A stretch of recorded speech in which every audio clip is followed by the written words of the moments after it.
On March 22nd, after her arrest, Denise Rose claimed that she had successfully infiltrated and uncovered the person behind the Claire Kennedy account. She used an Instagram account under the username QueenNanny8 as Shelley Mackenzie. In a poorly thought-out move, she then played a 10-second clip of the Instagram call, only revealing the voice, whom she believed to be Claire Kennedy. We had already anticipated Denise's actions and released the full audio of the call, revealing both voices, fully aware that the portrayal of the supposed victim could be triggering and traumatizing, particularly for those who have experienced sexual abuse or rape. We aimed to demonstrate the repugnance of her actions. In the audio, Denise, whilst pretending to be Shelley Mackenzie, disclosed a horrific and serious sexual assault, including sex trafficking, gang rape, and torture. This is not the first time Denise has catfished people to traumatize them. She denied speaking in the audio recording and blamed Claire Kennedy for its release. However, her attempt to downplay the situation by claiming a decoy had spoken on her behalf and that the recording was never meant to be shared publicly shows a lack of transparency and credibility. Moreover, it raises the question of how frequently she has utilized fake victims and decoys on her platform. She compared her actions to those of police and paedophile hunters conducting decoy work, but was either unaware or ignorant of the concept of entrapment, and she failed to mention that it was she who initiated the contact and not Claire Kennedy. Instead of taking accountability or apologizing, she made herself the victim. She claimed that the conversation had gone on for so long and that a detailed story was told because Claire Kennedy wanted more dirt on her. Denise is so widely hated. Nothing could be further from the truth. Denise is running a shambolic campaign that lacks integrity and credibility. She is being held accountable and exposed for her contradictions and lies. Denise initiated contact with several pages back in February. She then made contact with the Claire Kennedy page on February 9th. In her initial message, she immediately disclosed this horrific attack, which is highly unusual for a victim to do, especially as Denise had told everyone Claire Kennedy is a troll page made up of pedophiles, perpetrators, and rapists. After sharing her initial story, Shelley, aka Denise, was immediately signposted to Rape Crisis and asked if she was okay. Despite what Denise says about us, we do believe women.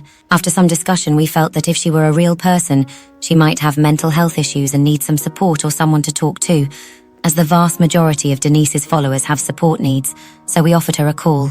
However, without informing the caller, we agreed to record the call for our protection, but we did tell them that we were taking notes. Although we acknowledged that our actions may seem underhanded, we did this for one specific reason.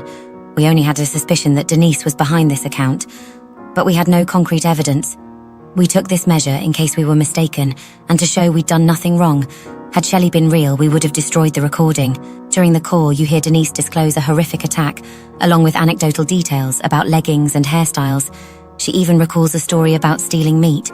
Even if this were an improvisation, it was too detailed and convincing to be someone else. Why go to these lengths to obtain a recording of someone's voice, whilst doing all the talking? She wanted help to write her victim impact statement and get her story out there.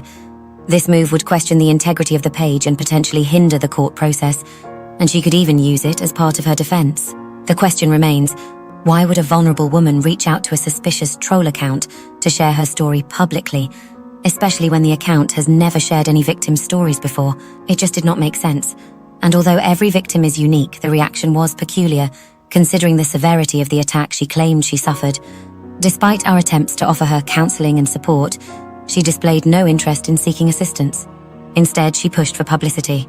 It is important to note that although we cannot discuss the details of the civil defamation case against her, we can confirm that she asked about the case on the same day she contacted us. Later that evening, during a Facebook Live session, she finally acknowledged that she had a case to answer. She further goes on to claim that this is what decoy work is all about. It is not a nice job and it involves doing nasty things.